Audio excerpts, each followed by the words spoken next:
Di era revolusi industri 4.0, perempuan harus mempersiapkan diri dan turut mengambil dalam memasuki perubahan era digital saat ini. Perkembangan industri digital menjadi peluang untuk dapat meningkatkan peran dan kapasitas perempuan di berbagai bidang termasuk pembangunan. Kapasitas perempuan dalam pembangunan di semua bidang tentunya membutuhkan dukungan dari seluruh pihak, termasuk perguruan tinggi dan para penggelut di dunia olahraga. Strategi pengarus utama gender merupakan salah satu strategi pemerintah dalam upaya mendukung kesetaraan gender.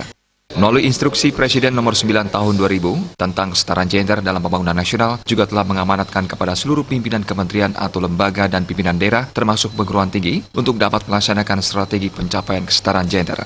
Mendukung hal tersebut, Ketua Umum Asprof PSSI Bali, Iketut Suwardana mengatakan, isu perempuan dan kesetaraan gender merupakan hal yang sangat menarik dan menjadi fokus perhatian oleh seluruh pihak termasuk PSSI.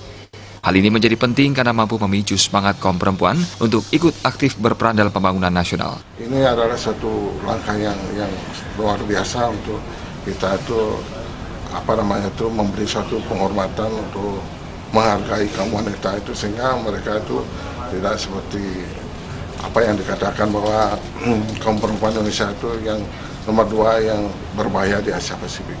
Sehingga dengan adanya penghormatan mereka itu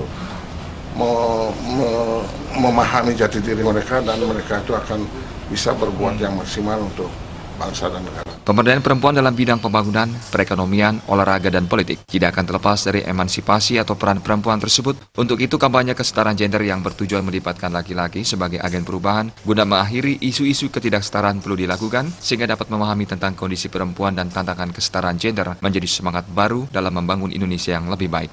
Agung Rai, Bali TV.